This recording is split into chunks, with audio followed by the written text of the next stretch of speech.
Hey everyone, I have another guest on the show today. I hope you're excited as I am. I have Melanie Curtin on the podcast with us today. She's also a sex and relationship coach, but she specifically works with men. And I'm really excited to be able to do this episode today as my client intake has really been increasing. I'm finding myself working more with men individually as well as couples in male female couples. And so I'm really excited. So, Melanie, let me read you her bio. Melanie is a sex researcher and a men's coach with a master's in communication from Stanford University. She is a columnist at Inc. magazine and has been published or seen on Today, Huffington Post, Forbes, Business Insider, The New York Observer, and more. Ooh, I like it. And she's been coaching men for over 6 years and specializes in bringing a woman's perspective to men so that they can connect and succeed with women in a more fun, inviting, and meaningful ways that lead to more fulfilling sex lives and relationships. So I'm excited to have her on. We're talking all things like how women can help men open up sexually. What do men see as their primary dating problems versus what are women's primary dating and relationship problems? How do certain men succeed in dating while others fail? So I'm excited to really just help this conversation to help our male listeners and then also for our female listeners. Maybe this is something that you want to send to a man in your life to just help them understand, as I said, the women's perspective a little bit more. So without further ado, let's dive into this episode. Let's have Melanie join us now, shall we? All right. Welcome, Melanie, all the way from LA. It's so good to have you on the show today.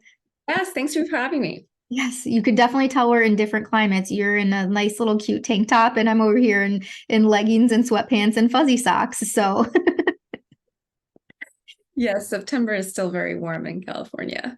yes, I actually caved and turned on my space here in my office today. I can't believe I'm admitting that, but and it's supposed to be in like the 80s here next week. So Michigan is so odd. So we are talking all things sex, but with a primary focus on men's work, which I'm really excited about. I've had a few other sex coaches on the show that primarily work with men, and I love having these conversations as we were chatting. I know the show is primarily female listeners, and I know a lot of times when I have episodes like this, my females share them with their male partnerships or they listen to them together. So I'm really pumped to get into this with you today. And I always love to hear other people's stories of how, I don't think you were in preschool and was like, I'm going to talk about sex when I grow up, right? Like, that's kind of the joke that I always make. So how did you fall into this path? That's a great question. You're right. I think I wanted to be a simultaneous interpreter at the UN, actually. When I was in middle school, that was my dream. Um, I actually got my start in New York City. I helped to co-found a startup nonprofit to stop sexual abuse in the Orthodox Jewish community, which is very, very niche. Wow. But in insular communities, there tends to be a lot of sexual abuse. That's true across the world in all cultures. And to make a long story short, I sort of realized that we're not going to get to where we need to go without establishing a safe sexual culture overall. So we need to be open about sex and we need to be talking about it. It needs to be okay because when we're okay with it, then our kids pick up the fact that it's okay. It's Mhm. okay for them to talk about it. It's okay for them to share. When we're tight or we're contracted or we're weird about it, that's what they pick up. Mhm. And so they're less likely to tell us when something's wrong. They're less likely to tell us when something feels icky or not good. So I think one of the takeaways that I had from that experience was actually how resilient people are. I worked with primarily boys and men, actually, in the yeshivas in the Jewish schools. And yeah, one of my takeaways was I'm a big advocate of sexual abuse survivors because it's such a prevalent Mhm. thing that happens and we don't talk about it enough and we don't normalize it. Like millions and millions and millions of people have this experience. So it's something that I'm pretty passionate about. I would say probably 25 to 30% of my clients are survivors. And I'm someone that a lot of people tell. So that's a big part of my background. But I did transition kind of into the more proactive space. So education, edutainment. I have my own podcast. And I'm passionate about working with men, primarily men who have sex with women, which is a term that we use. You probably use it as well because it's a bit more inclusive. So just to bring listeners in, instead of saying straight men, I work with men who have sex with women. They might have sex with other people too. And that's great. But I do work with that population. And I also work with couples. Mm-hmm. So I'm working more with couples as I go along. So so I guess I sort of fell into it in that way, and transitioned to a sort of boutique dating coaching company for a while, and then struck out on my own. And now I primarily co-coach alongside a male friend of mine. So we have a program for men that we're both involved with, which I think is really great because we can both hold space for our men, from sort of a woman's point of view and a man's point of view who is in partnership. And he's married with a kid, so he can also speak to all the dynamics around parenting and keeping, the passion there and all of those things. Yeah. Well, that's my answer. Yeah, we have a similar background in that. I also used to work, my background was in sexual assault and survival too, and then primarily with women. And so I feel like that's how I fell into then my primary work being with women, was from that space. So that's that's why I love hearing people's stories, because a lot of times we do have those commonalities.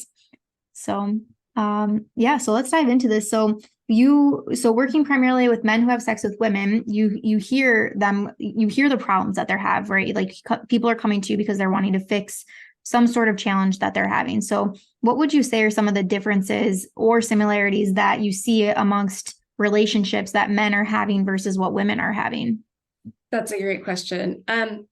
So I work with men who have sex with women, and I would say at this point, probably half of our clients are married or in long-term partnerships, and half are single. Mm-hmm. And those two populations have different problems, but sometimes overlapping. Mm-hmm. So I'm gonna talk briefly about a core concept that I have around the heart-cock matrix. Yeah. So if you think of back in school, you think of a graph. So we've got our x-axis and our y-axis. The x-axis is the flat axis for those that don't remember, and the y-axis is the up and down one. If you think of the x-axis as like the heart-based axis and the y-axis as the cock axis, these are two primary fundamental energies that we all have. And I'm going to use the word cock on purpose because it's kind of edgy. It sometimes makes people uncomfortable, and that is part of that energy. So if you think of cock energy as driving things forward, claiming power, intention, purpose, drive, that sort of, you could say that's sort of like yang energy and yin yang.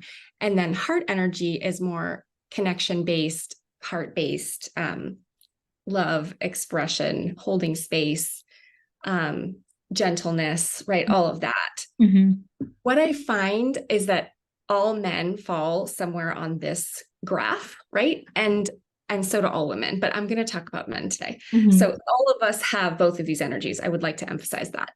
But what I see a lot in my practice is that men fall somewhere on this scale. And a lot of times the goal, which we'll get to, is the upper right quadrant. But what happens is a lot of times a man is out of balance in some way. So I'll start briefly with a man who has lots of cock energy and not very much heart energy, right? He's going to be on the top left. Those are going to be rapey guys. They don't care about connection. They just want to take what they want. We don't want that, obviously. But if you move over a little bit, you're going to get to like the fuck boys. Like they might be fun for women to hook up with, but they're not going to commit to those guys. And if you move over a little bit, you're going to get your spiritual fuck boys who have all the right language and know all the things to say and are really present when they're with you, but then they totally drop you when they're not there. And then we'll get to the top right later. So that's kind of like what happens when you don't have as much developed connection energy, but you have developed cock energy. You have that ability to claim and to drive and to push her up against a wall, and like that kind of fire, that kind of desire and fire and drive is attractive. We do want some of that, but we want it balanced with heart. So then if you go down, and I work with men on both of these sets of attributes. And I think that sometimes I'm looking for a better term than fuckboy, because I do work with men in this category. I work with fewer in this category than I do with where we're about to go. But just to complete this, what I find with these men is that they're very guarded. Their heart is guarded. And so they're good at attracting women. They're good at generating polarity. They're good at bringing women in, but then they can't sustain relationships. It's really hard for them to sustain relationships beyond about 3 months because that bond, it's the woman usually can't feel his heart. She can't feel the connection or, some version of that. So I've worked with a lot of men in this category that are like, okay, now I'm kind of worried. Like now I'm in my mid-30s and I haven't had a serious relationship and I do want that in my life. What's wrong? How do I do this better? And I'll get to kind of their path.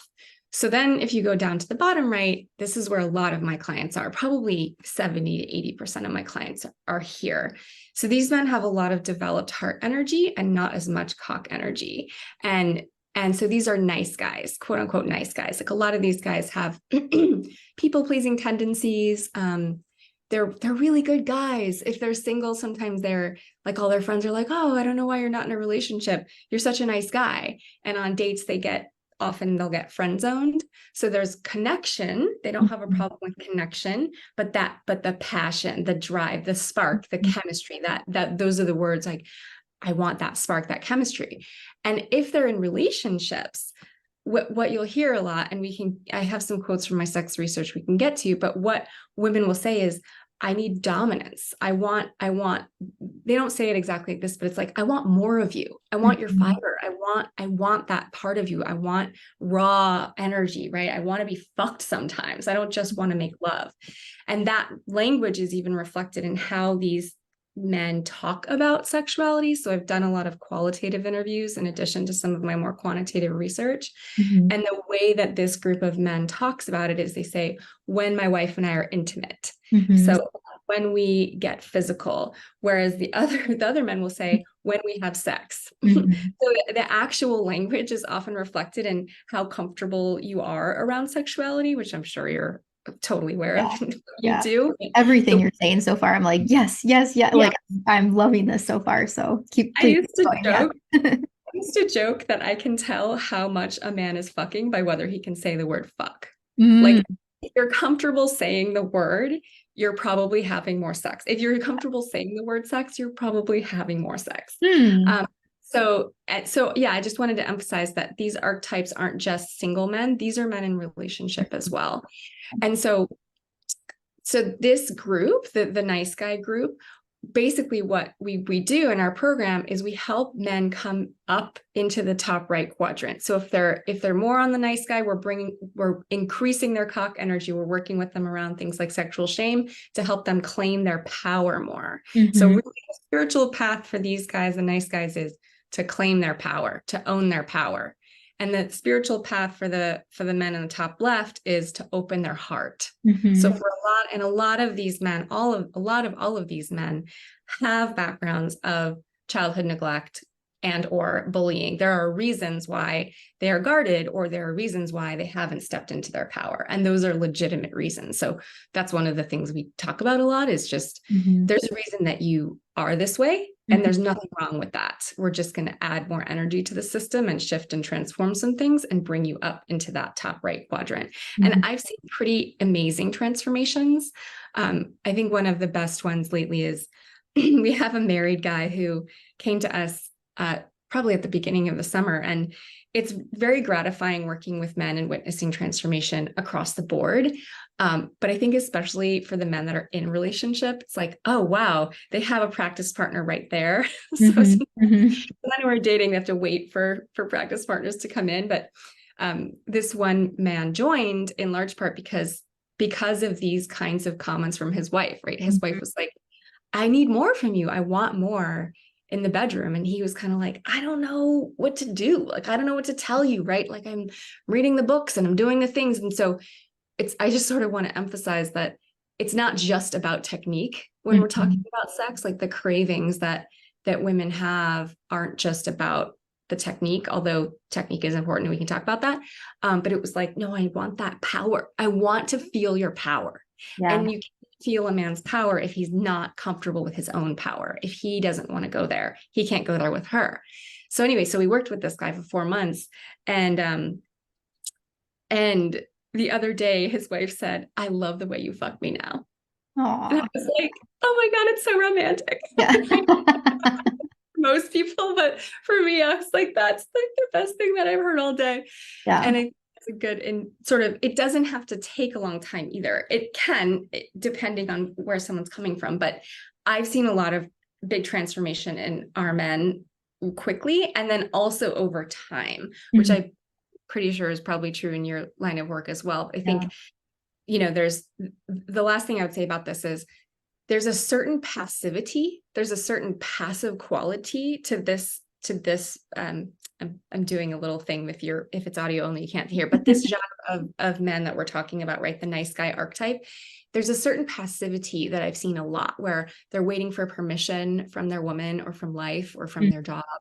They're kind of hanging back. They're afraid to get it wrong. There's a lot of holding back and hanging back. Mhm. And I don't know if you've ever played video games, but sometimes some of the men I've worked with have reminded me of when you have an avatar in a video game, it's just standing there until you do something with the remote. It's just standing there. And Mhm. sometimes I've gotten the feeling that when some men have come to us, they've just been sort of standing there for a Mhm. while in their lives, especially around sex and relationships. And as we work together, they start to move, they start to take action, they start to actually be engaged in the world, and they Mhm. get great feedback. So this week alone, I think three of our men were approached by women. So Mhm. they, like women text them, were like, "Hey, I'm interested. Like, hey, I want to go out." And this is new for them. Like, that has not happened before. Mhm. I think it's not just about, it's about how they're showing up, Yeah. how they are showing up that is attracting that. It's magnetic, right? It's Mhm. a certain magnetism that comes with it. So I Yeah. just threw a lot at you. I'll pause. I'd love to get reflections on that part. Yeah. So normally, so when you're describing this, the heart cock access, like when you're describing it, what comes up for me is like masculine, feminine, right? And like the flow of the two. And it does sound very similar, but so many people kind of get caught up in that language, masculine, feminine. So I really appreciate just the way that you describe that and the different quadrants and whatnot. And again, yeah, everything that you were saying, I'm like, yes, I have men that I work with in the nice guy area, and it's like helping them develop that confidence. And a lot of it is like the sex education piece of it. And to no fault of men, I say this all the time, it's like it's to no fault of you that porn was probably your number one access to sex, right? And we know now that porn is not real, and so it's like unlearning and relearning things in terms of sexuality. But then yeah, the fuck boy, I really feel you can't change the word fuckboy because it is relatable. Like people understand the term fuckboy, right? Uh, Oh, so yeah, I I, I say feel I just feel roll with it. protective though, because I feel protective because I work with men in that Yeah. general area, and I can't find another word because I wouldn't call them fuckboys, but I don't have a better word for them. But I care about them, so Yes. it's a little painful. I'm like, I want something else, but I don't know what it is. Yeah. It's like you're really reflecting what's known as fuckboy energy. Like that's maybe how I would word it. But yeah, but that I mean that's true. Yeah, very closed off, like not relationship based. And yeah, so what would you say, in working with kind of all of these different areas and groups of and types of men, what would you say, like what is the certain thing that makes some men better at dating than others? Mm, interesting. Better at dating. So that's interesting because yeah, better at dating is not the same as better at Mhm. relationship. Mhm. I think a lot of it does have to do with what we're talking about. Like Yeah. if you've got that cock energy, and really underneath it, it's a lot of it is about how much shame are you holding around sex and Mhm. sexuality. If you're Mhm. holding a lot of shame, you're going to be more in the nice guy category. Like that part of me is not acceptable. I would say the biggest fear for the nice guy is making a woman uncomfortable, being perceived as creepy or a pervert. They are terrified of coming off as creepy or making a woman uncomfortable, including their wife. Like their worst nightmare is that they cross a line. They don't want to cross a line or a boundary. That is laudable, right? That is like, let's applaud them for that desire. And it's not only that, right? They think it's only like, I don't want to make someone uncomfortable. But underneath that is, I am ashamed of my sexuality. I'm afraid that who I am will hurt people. That if I kind of unleash my power, I'll hurt people. Or, there's a lot of sort of beliefs, and a lot of it has to do with that shame. Versus, yeah, I like to fuck women. I love women. I like having sex. I'm excited about it. Like there's a more of a shameless quality around there. And there's something that we want there. Like there's something like that it's sort of like money. Money can be used for ill, or it can be used for good. Yeah. Sexual authority can be used for good or ill. So when it's used for good, it's like, yeah, I love this. I love this part of me. I love this part of you. I'm into it. Like, let's do this. If you're down, great. There's sort of a shameless, a good shameless quality that's there. And I think that makes a man good at dating, because when you're not afraid of your own sexual power, you naturally flirt. Right. You have a natural ease around that part of dating. And that's part of what makes dating fun and exciting. And I think that the nice guys are obsessed with being polite and making sure that they're not being offensive. And so sometimes it ends up beige or bland. Like you can't feel the fire, the essence, the passion that we're talking about, the spark. So I think that underneath it all, it's really about overcoming sexual shame. If you overcome your sexual shame, like a lot of my guys are really concerned about, like, oh my God, how do I flirt? Like, I don't know how to flirt. It's like, it's not something that you learn how to do. It's that you handle the sexual shame part, and then it just happens. Like when you're around someone you're attracted to, you say something. Like if you're owning your attraction and you're saying something, that's flirting. Like you're doing it. You don't have to, it doesn't need to be fancy. You just need to be feeling the feelings in your body and then connecting. And I think that's something that's been kind of revelatory for a lot of my men, because they're like, I don't understand how men do this. Why are some men good at it and some men aren't? And it's like, it's a natural part of our humanity. It's a natural part of who we are. It's more uncovering the blocks to it, not figuring something out. Yeah, that natural form of mating, right? Mating as mammals. And I also want to just point out too, like men that decide to do this work, I mean, like huge applause for them, right? Because so many men will go through life and not do any sort of men's work, and let alone any sort of men's work related to their sexuality, because there is such shame and stigma around that, right? Like men are conditioned that they're just supposed to know what to do, right? Penis in vagina, that's it, right? That the magic happens, the reaction happens, and then they probably get into partnership and maybe partnership with a woman that knows her sexuality and understands her sexuality. And then they're like mind fucked. Like, wait, what do you mean?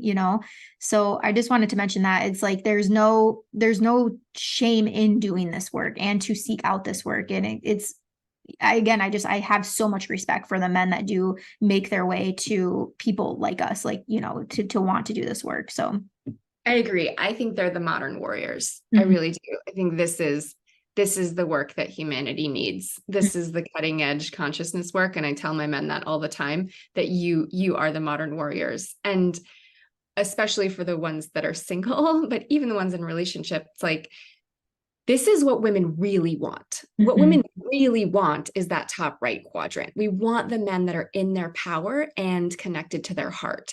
And most men aren't. Like the vast majority of men are out of alignment in one way or the other, because our culture sucks at teaching anyone really how to be a human being. But I think that the patriarchy really just strips the humanity away from men. Like, here's the man box and you got to be in it. And if you're out of it, you suck and you're a pussy. And then we wonder why we have such high rates of depression and anxiety. I can't tell you how many of our guys have sort of come into themselves in a way that makes them feel like, oh, this is a whole different kind of way of living. This isn't just about sex and relationships. My whole life is better. And I think the number one thing that we hear, particularly from men in their 50s and 60s, we work with men all across the age spectrum, but the number one thing we hear from them is, I wish I'd done this sooner. I wish I had done this sooner. I wish I'd done this in my 20s. They sometimes, so we have a range of men, and our program is group based. Yeah. And so sometimes they'll look at the younger members and say, good for you. Like, I wish I'd done it when I was your age, because my life would have been better, and it would have been easier. And I think that's also true of, I'm curious to hear from you and your work, but a lot of our men will say things like, I wish I hadn't stayed in that marriage for as long as I did. It was too long. I wasn't happy. I can't tell you how many men we've worked with who've said things like, yeah, I was thinking about killing myself. Like, I was that disconnected and unhappy. And there's something really extra tough about relationship distress, because if you're cohabitating, it's like you're around it all the time. It's where you live. And so there's the frog in boiling water a bit, where it's like, you're unhappy, you're getting more unhappy, you don't realize kind of how unhappy you are, except that you're like really depressed. You're like, I guess there's something wrong. So yeah, I think it's really brave to seek out the work. I also think it's really, really smart. It's the best investment you can make. It truly is. But it's also the best investment you can make in your children. If you are someone with a family and you're listening, the men that do the work, that are investing in owning their power, opening their heart, right? Really owning that top quadrant, that you are a transmission to your children. They don't hear what you say. They look at what you're doing. You transmit to them. So we've worked with a lot of men who've said, I'm glad I did this, not just for me, but also for my kids. And I think that's also something to note, is like, it's when we do our work, it ripples into the people that we love pretty immediately. And so it's not just an investment in us, it's an investment in our loved ones as well. Yeah. And as you said, and society as a whole, right? The more people that do this work. And so what I find, and I'm wondering if you have a suggestion around this, what I find is that, and this is actually what happened in my marriage. So I started doing the work, like doing coaching, exploring sexuality, like all of that, given the work I do, but then also from a personal development space. And what I'll just say real quick is that the sex work is often the piece that is missing for so many people doing personal development. And so anyway, so I had been doing this for quite some years. Yeah. And my husband has previously fallen into that nice guy quadrant. I will say he is moving, moving on up, like as he continues the work, right? That's the goal that you're sharing, getting him up into that higher right. But it was, and so for me doing this work, like sitting down and having that conversation, like as you're saying, like I need more, I want more, like I'm craving, and I use the masculine feminine language here, but I was like, I was craving him to be more in his masculine, craving him to be more in his confidence, like take ownership. But where we were kind of fucking up with that is like, I was a woman so into my masculine. So I felt like, I hate to even like use the word too much, because I coach women around like, you're not too much, but in that aspect, like I was like overtaking that energy. And that was part of my work, like working to be more into my feminine, and not to say that like I have to be in my feminine for him to be able to be in the masculine, but I really truly believe that. So when I bring this up to him, that's when he started his coaching journey, working with a men's coach and just exploring more of this, and like cracking himself open essentially. Right. And in doing that, simultaneously that I'm working on my feminine stuff, he's working on more of his masculine stuff. And I believe that it just, in seeing him like elevate in that way, it allowed me to feel more safety to be in my feminine. And that's been such a beautiful thing. And still, I mean, now we're a few years in, it's like, we still butt up against it, right? Like it's a constant work, really, and it's constant progress that you're making. But so my question here is how, if you are a woman and you are craving this from your male partner, how do you even state that in a way that doesn't bring up defensiveness, doesn't shame them, or any other negative emotion like it happens? Yeah. Well, I think that's part of why episodes like this are valuable, because you can say, hey, I heard this thing today that really touched me, and I would love to listen to it with you and then talk about it. How does that sound? Yeah. And then listen to this or something like this, Yeah. because I do think it's a large concept. There's a lot to it, right? Yeah. But I really hear what you're saying. And I think that if you are a woman and you want to make a request in a feminine way, I like the word crave. Like, Mm-hmm. I'm craving more of this from you, Mm-hmm. or whatever it is. Like, I'm craving this. I would love this. I'm looking for this. I'm longing for this. I really find that for myself, because I'm also a powerful woman with a strong alpha. I use alpha and omega instead of masculine feminine now in my practice, but I think it's loaded up with fewer things. Mm-hmm. I have a very strong alpha. I can kick ass and do things. I don't really want to be an alpha with my man. Mm-hmm. I don't, it's not comfortable for me. I would rather be in omega. And so I love what you're pointing to, because I think the way that we're trained in the West is to communicate in an alpha way. Like, listen, I've thought about it. And what I think we should do is, right. That's not being in omega. That's not me coming to my man in omega. So for me, what I do is I focus on my longing. Where is my longing? What is my longing? And that helps me communicate in a more omega way. Like, I'm noticing I'm longing to feel provided for by you in certain ways. Would you like to hear about what those are? Of course, he's going to say yes, right? It's like, They want to please. The men want to please. Yeah. versus like, I feel like you're not doing enough around the house and it's really bothering me. Right? You feel the difference. It's the same thing. It's like, but when you dig under there, like, there's the complaint, right? There's like, I feel like you're not doing enough around the house and I'm starting to build resentment. Absolutely true. There's nothing wrong with that, right? And if you want to elicit a different kind of response, that's not necessarily how you want to say it. But what's underneath that? What's, underneath it? And it's like, oh, I really want to feel, I want to feel provided for. I want to feel taken care of. I want to feel that in my body, because I want to be soft. I want to have sex with you at night. And right now I'm noticing I don't want to connect with you as much because I'm not feeling held. I'm not feeling provided for. That's really something that I come back to a lot, at least in my own partnership, is the longing to feel provided for. Yeah. And so, one thing that I did recently was I made a list of 10 times that I have felt provided for by my partner. And I think that's another kind of pro tip for both sides is, if you're longing for something from your partner, make a list of 10 times you have felt that from them to help give them a guide. Because I think that what I hear a lot from my men, and I'm positive that you hear this from yours too, is I feel like I can never get it right. I feel like I'm never getting it right. I feel like I'm always falling short. I feel like it's never enough. I think a woman's core fear is I'm too much, and a man's core fear is I'm not enough. And so starting from, here are 10 times when I did feel provided for, he's already feels like he's winning. It's like, oh, I can do this. I've done it. I've obviously done it in the past. I can do more of it now. And it's kind of empowering, versus here are 10 times I felt dropped.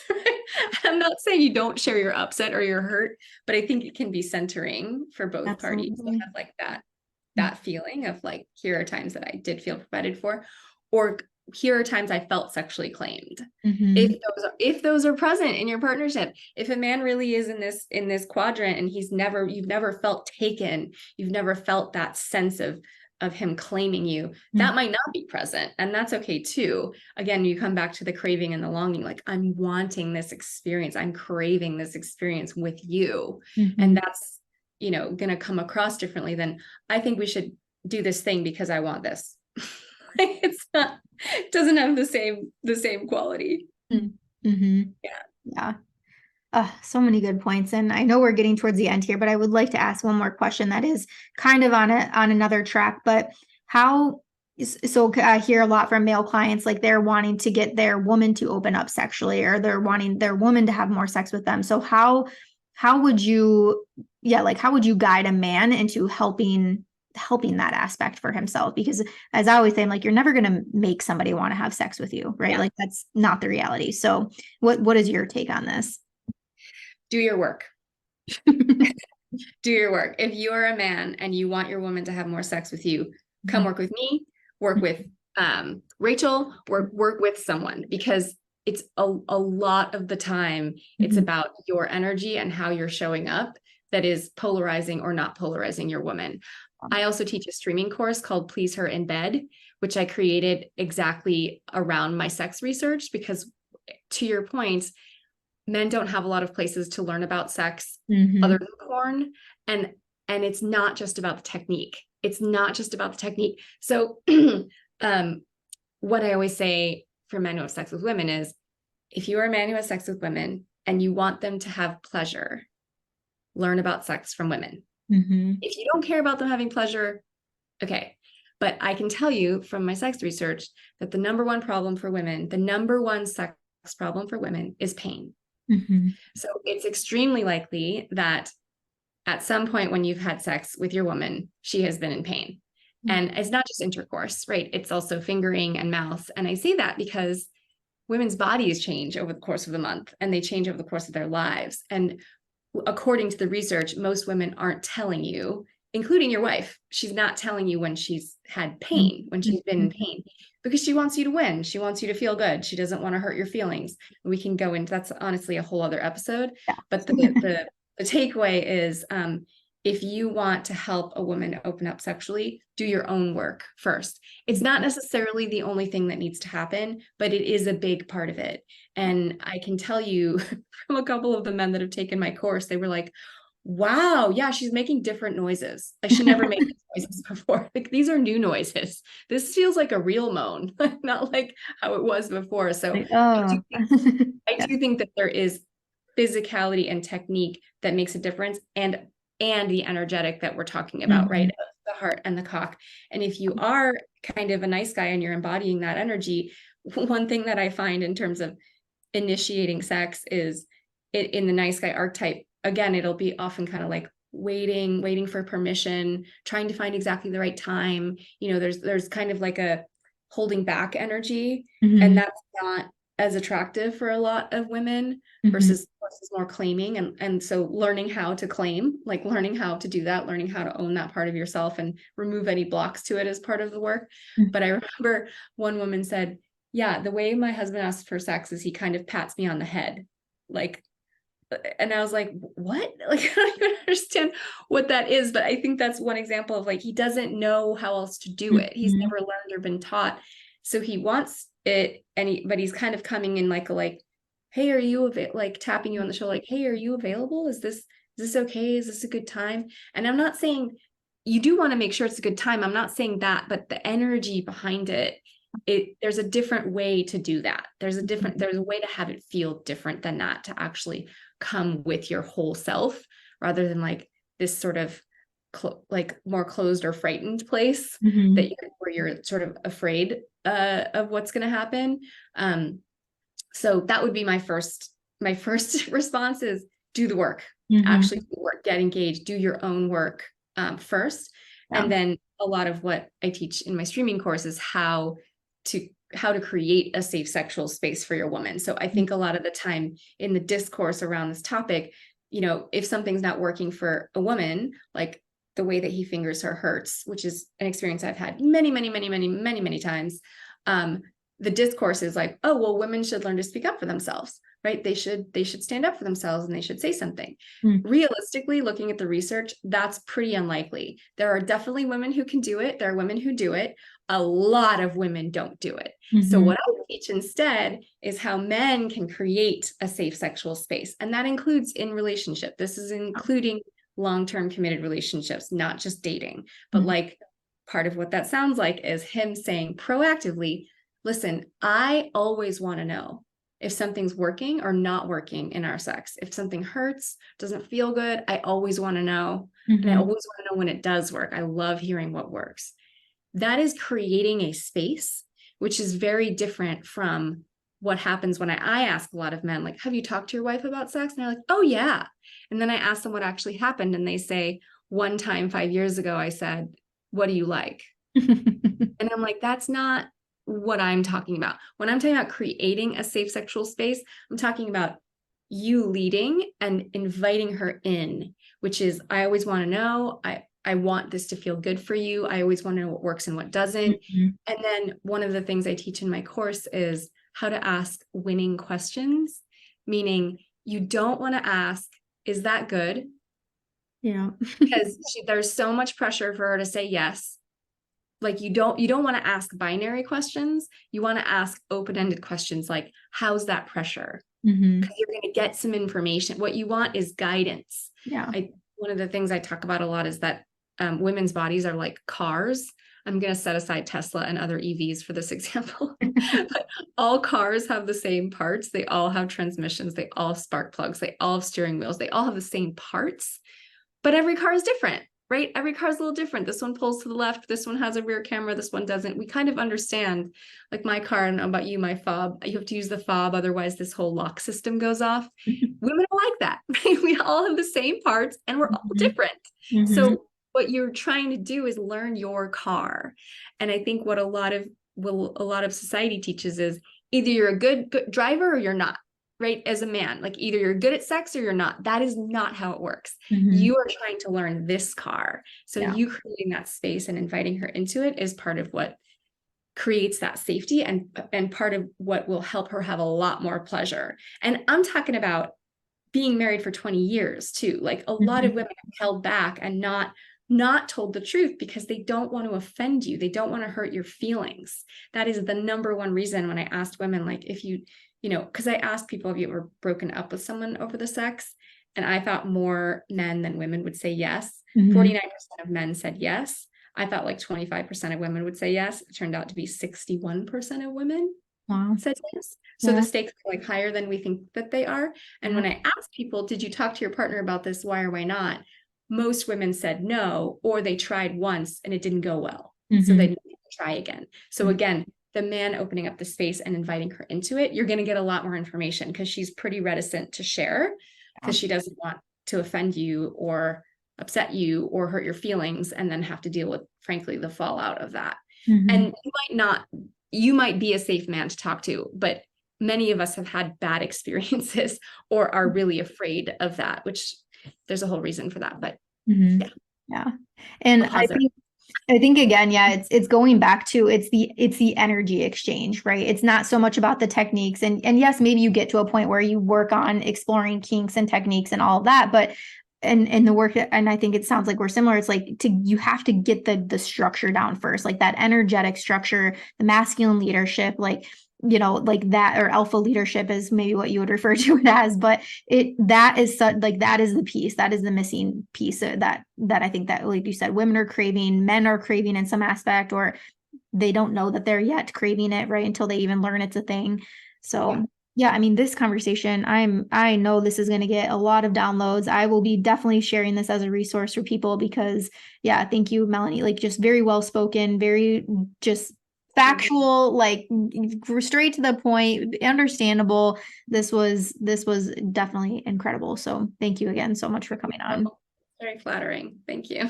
Absolutely. Yeah. And if people are wanting to reach out to you, work with you, you mentioned some of the programs that you offer, how can people find you? Yeah, so my podcast is Dear Men, How to Rock Sex, Dating, and Relationships with Women. So you can listen to that, and there's a whole catalog there. And then the streaming course I mentioned is pleaseherinbed.com, which will also take you to my website. Perfect. Thank you so much again. This was incredible. It's wonderful.